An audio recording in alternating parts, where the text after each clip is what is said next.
everyone. I'm Iggy Snot from Basement Grindhouse. Here at 420 Grindhouse, we love exploitation films, B-movies, and cult cinema. But some of you might be wondering, what exactly is Grindhouse, and what's an exploitation movie? So let's go through a little film history to help better understand what exactly is Grindhouse cinema.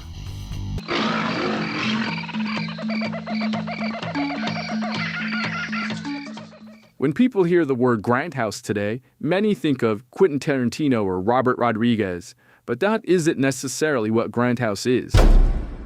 Grindhouse is a name for small theaters that used to be scattered in cities all across the country.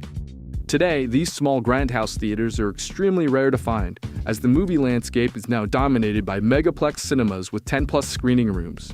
But in the 50s through 80s, these small, usually single-screen Grindhouse theaters were everywhere and would often play independent, low-budget movies like exploitation films.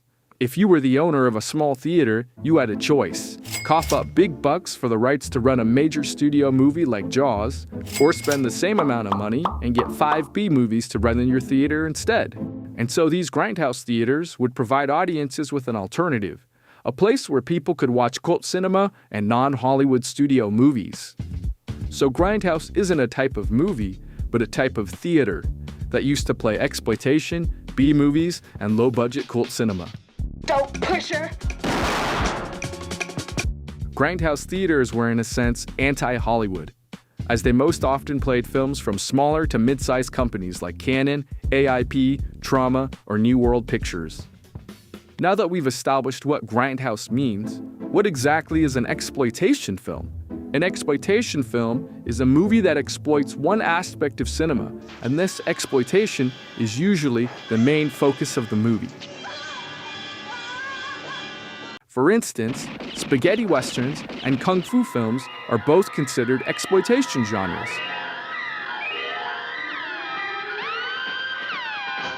Spaghetti westerns are known for exploiting violent gunfights and bloody shootouts. During the 60s, audiences had grown tired of the sterile and romantic view of the West portrayed in John Wayne movies or Hollywood musicals like Oklahoma. War Wagon is a story about friendship, understanding. Italian filmmakers knew that audiences wanted something more gritty and violent. After all, it was called the Wild West for a reason, wasn't it? So spaghetti westerns were Wild West action movies, usually made by Italian directors, hence the name spaghetti, with a focus on exploiting violent gunfights and bloody shootouts.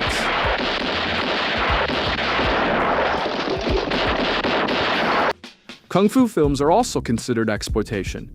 Of course, this is because kung fu flicks focus on exploiting martial arts fighting. Kung fu films are built around exploiting an audience's desire to see fast, hard-hitting kung fu action.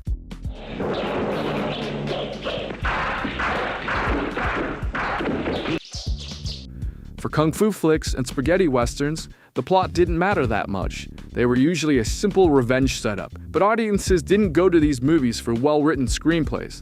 They watched these movies for the gunfights and the martial arts action.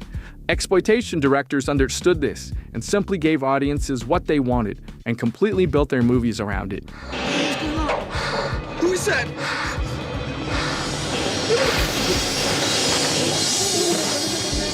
Some other examples of exploitation genres include slashers, blaxploitation, sex romp comedies, space operas, sexploitation, women in prison, hicksploitation, nunsploitation, Mad Maxploitation, Nazi-sploitation, bikersploitation, and there are many more. These low-budget cult films exploded onto the movie scene during the 60s and 70s, filling small Grindhouse theaters and rundown drive-ins all across the country. And these smaller studios didn't have the huge budgets the major Hollywood companies had, so instead of hiring big stars and expensive sets and special effects, they leaned into the exploitation. To draw audiences and get attention, they often made movies that were controversial and covered sensational and scandalous topics. And they pushed the accepted cultural boundaries that had been set by Hollywood. Exploitation movies often involved scenes of nudity, violence, gore, drug usage, and sex.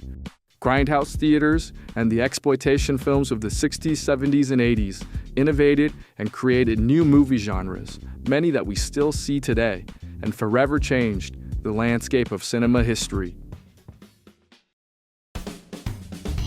Alright, I hope you enjoyed the video, and thanks for watching. Whether you're a Grindhouse newbie or an old cinephile, thanks so much for supporting 420 Grindhouse. See you next time, and keep on grinding.